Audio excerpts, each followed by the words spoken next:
El reloj de arena. Porque el tiempo pasa, porque el tiempo es oro, porque hay que decir lo que realmente importa. Buenas tardes a todos los radioyentes. Bienvenidos al Reloj de Arena, el programa de entrevistas a personalidades de la actualidad en el que contamos con solo 30 minutos para averiguar lo que de verdad nos interesa. Porque el tiempo pasa, porque el tiempo es oro, porque hay que decir lo que de verdad importa. En la consulta catalana del 9N de 2014, el 80% votaron sí a la independencia. ¿Pero qué consecuencias tendría la secesión de Cataluña? Para debatir sobre ese tema, tenemos con nosotros a Montserrat Tura. Hola, buena tarde. Quien fue consejera de Interior en la etapa 2003-2006 y consejera de Justicia de la Generalitat de Cataluña de 2006 a 2010. Buenas tardes. Gracias por convidarme. En el artículo publicado el 17 de abril en la web de Europa Press, dice lo siguiente: la consejera de la Generalitat, Montserrat Tura, asegura rechazar la independencia de Cataluña, pero algún día puede acabar defendiendo la secesión si el resto de España no hace reformas. Senyora Tura, ¿ese día ha llegado? Cada dia ens acostem un dia més perquè les reformes no arriben i aquest concepte que jo entenc com a fonamental, que és la plurinacionalitat d'Espanya i el reconeixement de que això és un fet positiu i que aporta riquesa i diversitat, no arriba, i per tant cada dia ens acostem una mica més a la desafecció total d'una part de la societat catalana, està claríssim. En el otro lado tenemos al señor Ferran Brunet, profesor de Economía de la Universidad Autónoma de Barcelona y responsable de estudios económicos de Societat Civil Catalana. Exactamente, sí. Buena tarde. Con fecha 27 de octubre de 2014, en la versión digital del Periódico de Cataluña aparece una noticia donde usted afirma: la secesión provocaría un colapso económico que convertiría esta crisis en una duradera Gran Depresión. Señor Brunet, ¿mantiene usted su teoria? Sí, totalment. Penseu que Catalunya és gran perquè justament des del punt de vista econòmic està especialitzada en vendre la resta d'Espanya. Aquest és el nostre mercat. Trencar un mercat té conseqüències i hi hauria una recessió gravíssima. Tanmateix, la secessió no es produirà. Com deia Karl Popper, estem en societats obertes, per tant, tot és possible dintre de la legalitat, i si m'apreteu una mica més enllà, tot és possible, però no tot és probable. La probabilitat d'una secessió és irrisòria. Per tant, la qüestió és, allò que ens venen poc es produirà, però en canvi sí que ja té efectes. És a dir, el procés secessionista té un cost pels catalans, un cost important. I això és la qüestió. Senyora Tura, ¿está usted de acuerdo con esta teoría? Bé, el procés secessionista o el procés de mala relació entre les institucions de l'Estat amb Catalunya. M'agradaria recordar una frase molt important d'Isidre Moles quan es discuteix la tramitació de l'Estatut, que hauria estat un encaix modernitzat i que probablement hauríem tingut el tema de la relació Catalunya i Espanya durant més de 20 anys amb una certa calma.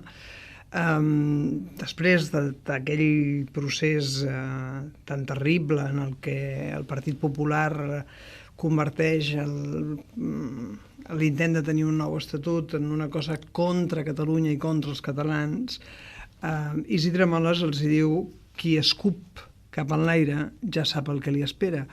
I en realitat una mica és això, és a dir, a base de fer-ho tan malament i a base de no entendre el desig que sempre ha tingut Catalunya d'autogovernar-se al màxim possible en una societat interdependent, que ho entenem tots i que no som pas gent que vulguem tornar a les coves de la muntanya, però a base de negar-li la seva tradició i la seva demostració de lleialtat institucional quan ha tingut capacitat d'autogovern, hem arribat a un punt en el qual aquella regió o aquella part d'Espanya que havia sigut dinamitzadora des del punt de vista econòmic i que havia ajudat a la democratització del conjunt d'Espanya i a l'avenç del conjunt d'Espanya en la seva aportació solidària en els impostos, ha esdevingut l'acusació permanent de ser un conflicte i un problema. I aleshores això o es recondueix institucionalment per les institucions de l'Estat o serà dolent per totes dues bandes, si parlem en termes econòmics, però és que no crec que sigui només un problema econòmic.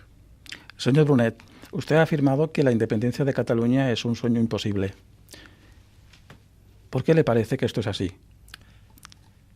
Bien, es imposible porque no hay la mayoría social y ni electoral. Pensemos que en la farsa del 9N, donde no se dieron ningún tipo de condiciones democráticas, y tomando los datos de los propios organizadores, solo el 27% del censo electoral catalán dijo sí, sí.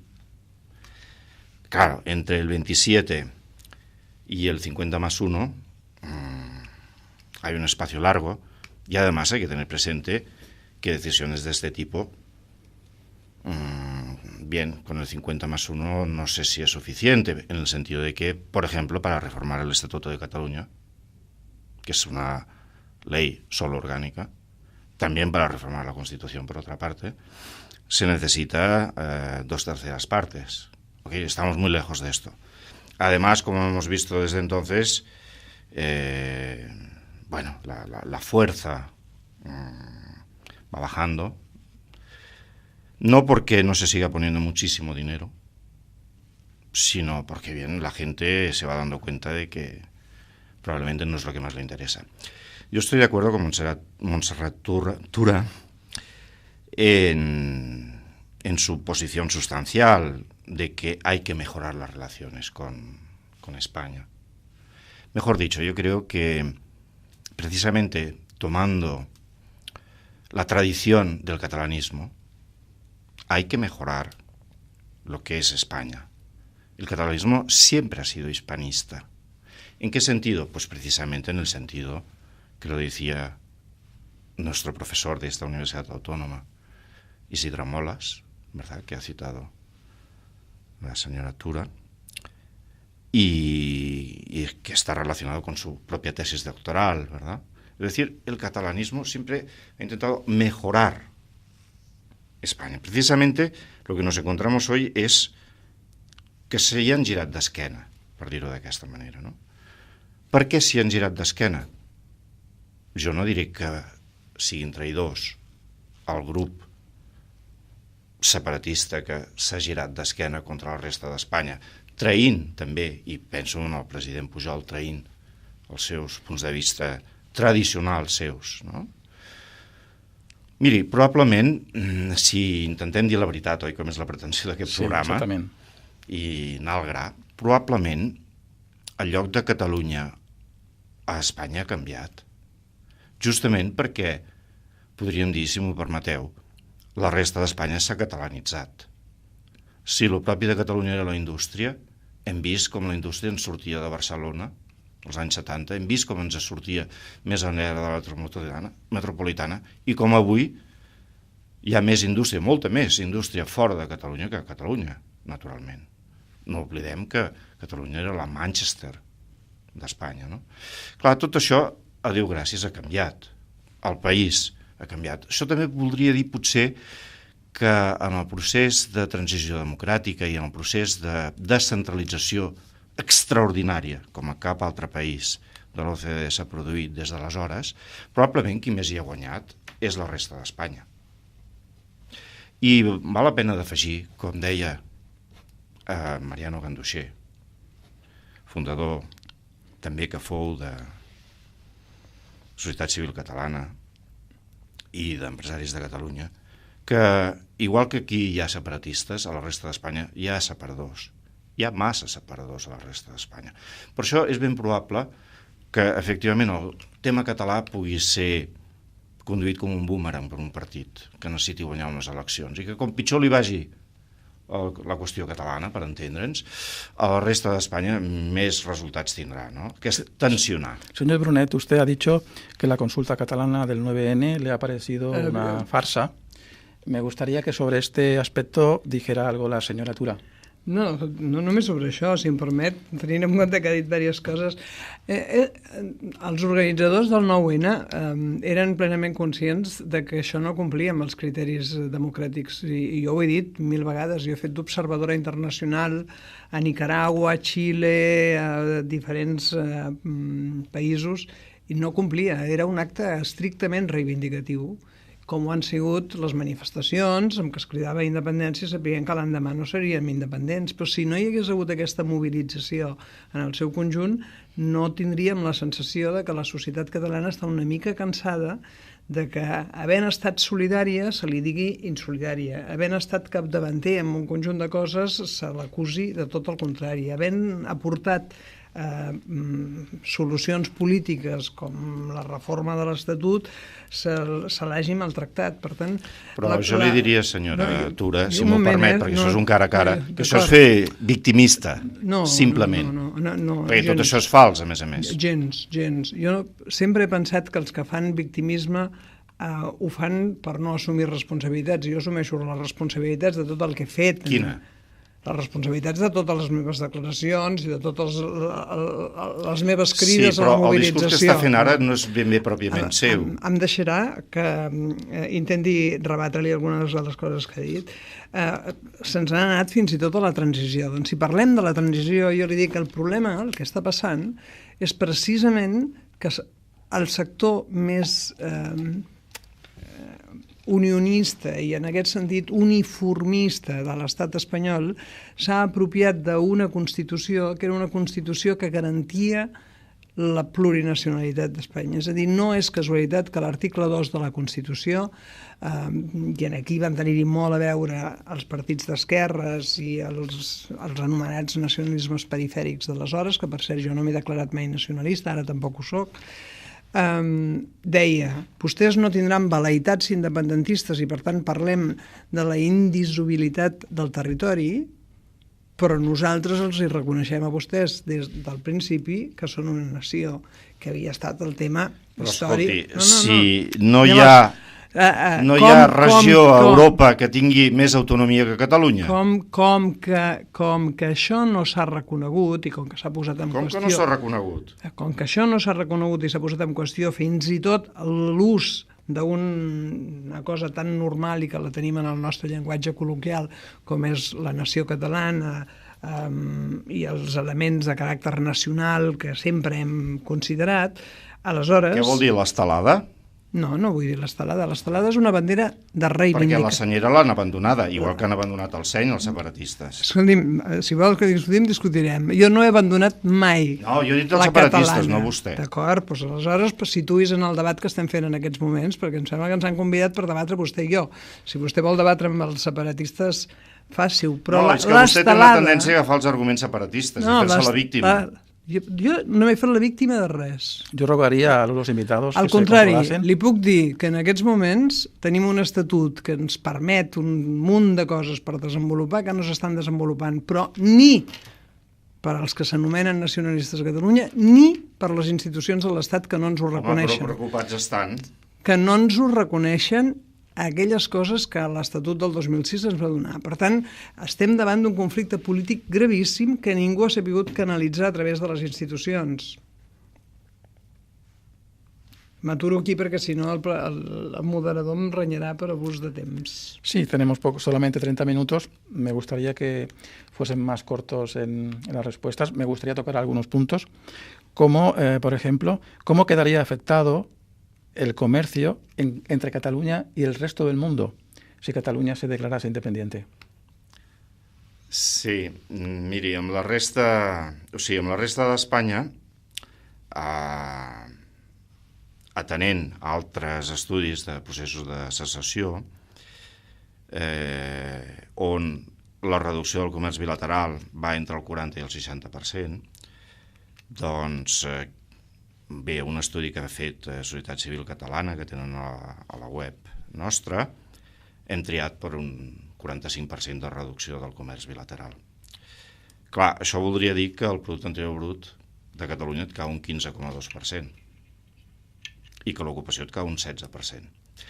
Aleshores, amb la resta del món, i en particular amb la Unió Europea, clar, en el cas d'una secessió, igual que amb la resta d'Espanya, quedaries fora d'Espanya, quedaries fora de la Unió Europea i quedaries fora dels acords bilaterals que la Unió Europea té amb la resta del món. Per tant, aquí vàrem estimar, tenint en compte també un punt mitjà entre diferents estudis, en una reducció del 20% del comerç bilateral amb la resta del món. No? Doncs a partir d'aquí és d'on es desprenen aquestes xifres. Tanmateix, jo diria als catalans, això és un escenari molt improbable. No? Fins i tot algun Premi Nobel especialista en teoria dels jocs ha dit que més que la independència, el productiu és el fer forat a favor de la independència, el que es pot obtenir en la negociació. No? Clar, el problema és que tot se'ns està complicant molt en el conjunt d'Espanya, també per la crisi econòmica i per l'auge de partits anticasta, antitradicionals, nous, en particular per Podemos. No? Aleshores, la capacitat d'un pacte institucional entre els dos grans partits que tradicionalment han governat la transició, que són el Partit Socialista i el Partit Popular, doncs és menor, ha estat menor. Això fa que aquell Junts i Millor, la pota de millor, ens balli. Vull dir, avui tots plegats patim molt, en particular els catalans, naturalment, patim molt per aquesta inestabilitat que els separatistes que estan en el govern de la Generalitat promouen. No? Pensi que és veritat que Madrid ens roba. És molt veritat, és totalment veritat. Ens roba les inversions que els separatistes foragiten. Clar, això què vol dir? Miri, justament que en un context d'economia global i d'economia europea, on Catalunya està en la posició 142 entre 262 regions europees, Madrid està a la 57. Doncs bé, estan a les 142. Probablement, allò que el govern de la Generalitat està fent i els partits que el sostenen amb ell és el pitjor que es pot fer, precisament. Perquè la inestabilitat política és allò que els mercats més temen. Els meus exalumnes xinesos que estan en un ordinador triant, apretant botons, triant inversions. Esclar, aleshores això vol dir que probablement hem de canviar de cap, hem de canviar d'orientació, ens n'hem de donar compte, ¿no? Me gustaría dar paso ahora a la señora Tura. ¿Qué opina sobre los datos que ha manejado el señor Brunet relacionados con cómo quedaría afectado el comercio en Cataluña? Bé, que si parlem en termes únic i exclusivament econòmics, probablement la reunificació alemanya no s'hauria d'haver fet, perquè l'Alemanya democràtica va haver d'invertir molts diners per refer el que el pas de la història havia provocat a l'Alemanya controlada pel bloc soviètic, o la separació entre Txèquia i Eslovàquia hauria estat un absolut desastre, i en canvi Eslovàquia, que era la part més pobra, es va desenvolupar.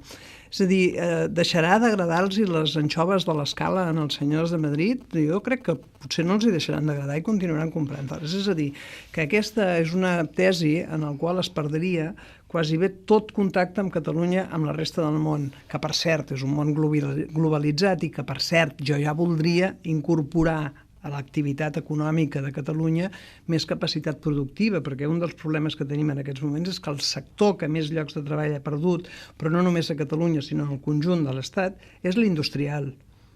I el sector que ens genera treball temporal és el de serveis, però no es pot mantenir una societat de serveis si no hi ha una societat productiva i una societat que generi productes. I on es generen en aquests moments els productes? En la globalització, fonamentalment en països anomenats emergents, entre cometes, que moltes vegades no respecten ni els drets humans ni els drets laborals. És a dir, aquest és un dels problemes més greus que ens ha passat, que és la deslocalització de la indústria. I pel que fa a les inversions, m'agradaria, per exemple, posar un tema molt candent en aquests moments, que és la inversió ferroviària que el govern de l'Estat ha fet en les rodalies a l'entorn de Madrid, hi ha abocat més de 7.000 milions d'euros i s'han executat el 100% de les inversions. Aquí a Catalunya es va fer un projecte d'uns 4.000 milions d'euros, s'han executat, no arriba al 7% de les inversions. Això també crea llocs de treball i també genera riquesa i també ajuda a desenvolupar una part d'Espanya que ha estat històricament dinàmica i que, siguent dinàmica ella, ha ajudat, torno a dir, a modernitzar i a democratitzar Espanya. Si s'oblida això i es deixa que Catalunya entri en una situació econòmica difícil, no només pel partit que estigui governant en aquests moments, perquè jo no he sigut mai de Convergència i Unió ni penso ser-ho, sinó per el sentiment de greuge polític i de menysteniment cultural i social que ha rebut en aquests últims temps, sobretot des de l'inici del procés del nou Estatut, estarem cometent una irresponsabilitat gravíssima. El Partit Popular, que és qui governa a Madrid, no ha tingut cap inconvenient de guanyar les eleccions basant-se en una cosa que és terrible per qualsevol formació política, que és generar rebuig d'unes persones que viuen en un territori envers a les persones que viuen en un altre territori. D'això se n'hi ha dit catalanofòbia. D'això se n'hi ha dit recollir signatures que primer van ser contra l'Estatut, després van ser contra els catalans, després van ser contra Catalunya. Per recollir aquestes signatures s'han arribat a dir barbaritats com que l'Estatut legalitzava la poligàmia, que l'Estatut havia estat redactat per la llarga mà de l'organització terrorista ETA. S'han arribat a dir barbaritats i, per tant, si juguem a enfrontar persones que viuen en llocs diferents quan resulta que som, almenys jo ho soc, internacionalista i que considero que fins i tot m'he de preocupar dels drets humans dels llocs on s'està produint en aquests moments una part de les coses que consumim diàriament i que no podem redistribuir les rendes, que és el que havia fet la socialdemocràcia històricament per generar serveis públics perquè s'estan produint en un lloc que no puc imposar-los impostos, estem davant d'un altre problema, d'una altra dimensió d'un problema que no és únic i exclusivament la independència no serà possible perquè els envasadors d'anxoves de l'Escala vendran menys anxova. Estem davant d'una altra situació que, si no ens en donem compte de la importància que té aquesta política d'Estat, efectivament tindrà repercusions econòmiques negatives per totes dues parts. Señor Brunet, la señora Tura ha manifestado que Cataluña recibe maltrato por parte del Estado español. ¿Qué opina usted? No, això és aquesta posició victimista que és l'únic recolzament que li queda per mantenir, diguem-ne, aquest repte a l'estat de dret, perquè és un repte a l'estat de dret, això. Bé, jo crec que si Catalunya, diguem-ne, el seu balanç fiscal és negatiu, és simplement perquè, per ara, té una renda per càpita superior, afortunadament. Per tant, els sistemes fiscals progressius, que precisament el partit en el que milita la senyora Tura, doncs, és el portestandard, no? Sistemes fiscals progressius fan que els territoris més rics paguin, però no són els territoris els que paguen, són les empreses i les persones.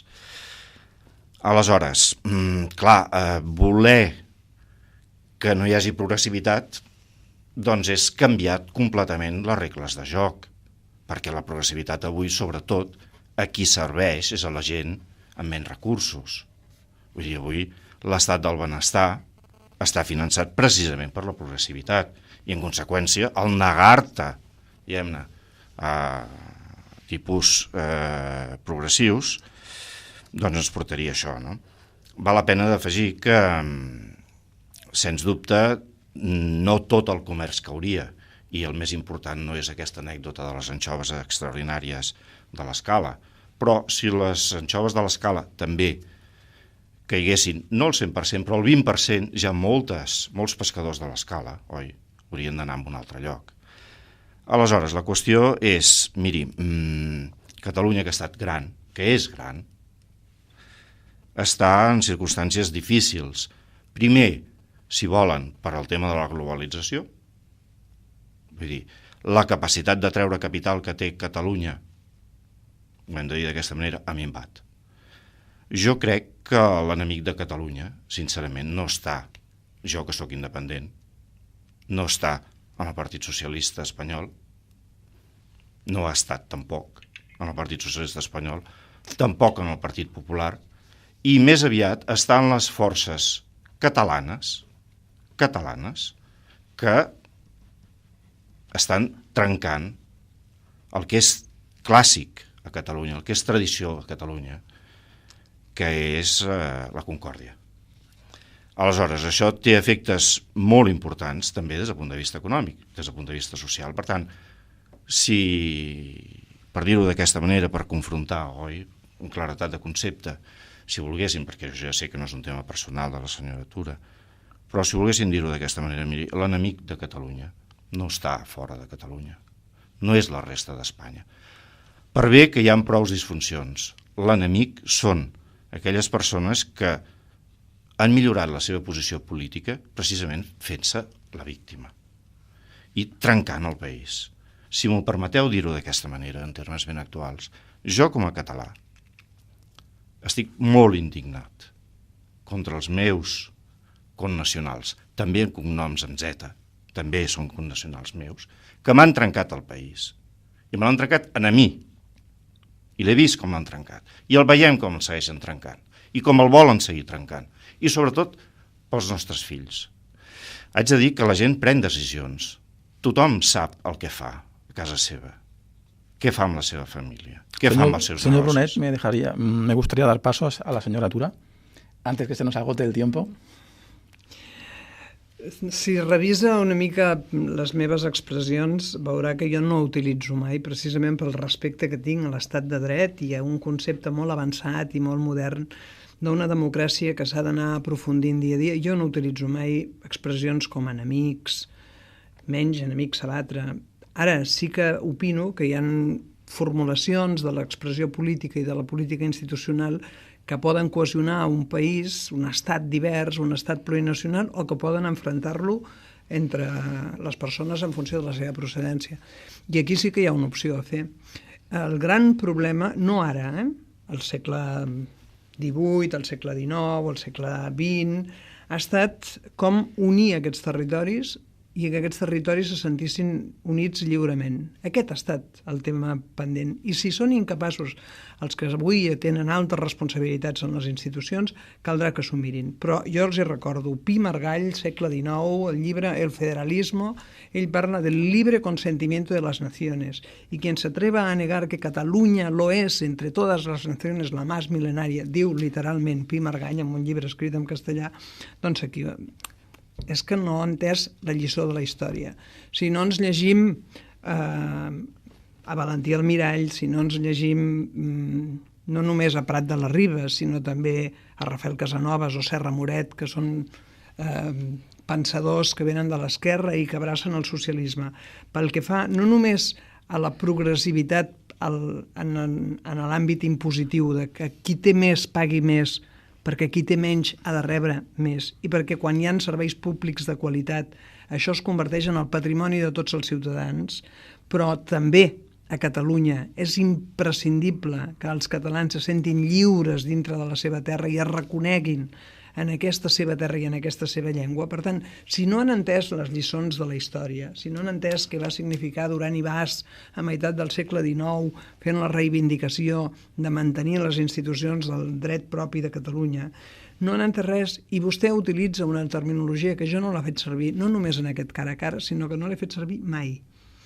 Dic, per governar Espanya la primera cosa que s'ha de fer és conèixer-la a fons, saber que existeixen coses tan estranyes i rares com que el règim econòmic del matrimoni a Catalunya és diferent que la resta. Però això està reconegut a la llei? Què més vol, senyora? Està tan reconegut que la meitat dels ministres d'Espanya avui no ho saben. És igual, però aquí es practica això? Avui no ho saben. A Catalunya es practica? Per tant, senyor Brunet, senyora Tura, és bastant difícil se nos acaba el tiempo. Demanar-los que canalitzin per la via institucional, que és el que ha de fer un estat de dret que sigui modern, com els hi va dir la Cort Suprema del Canadà en els canadencs, els hi diu, és veritat que la secessió no està reflectida explícitament a la Constitució, però Si volem ser un estat democràtic i de dret, no podem negar una comunitat nacional que s'expressi.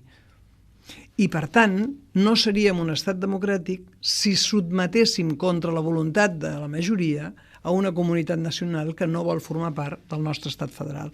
Per tant, imagini's si hi ha en aquest món estats oberts i moderns que són capaços d'entendre-ho. Si aquí insisteixen en negar-ho, és l'escopinada que torna y que torna. Señora Tura, y el tiempo se ha agotado. Muchas gracias por haber aceptado la invitación a este programa. A usted por convidarme. Señor Brunet, gracias también por asistir. A vosaltres. Gracias también para todos los radioyentes. Nos vemos pronto en el Reloj d'Arena.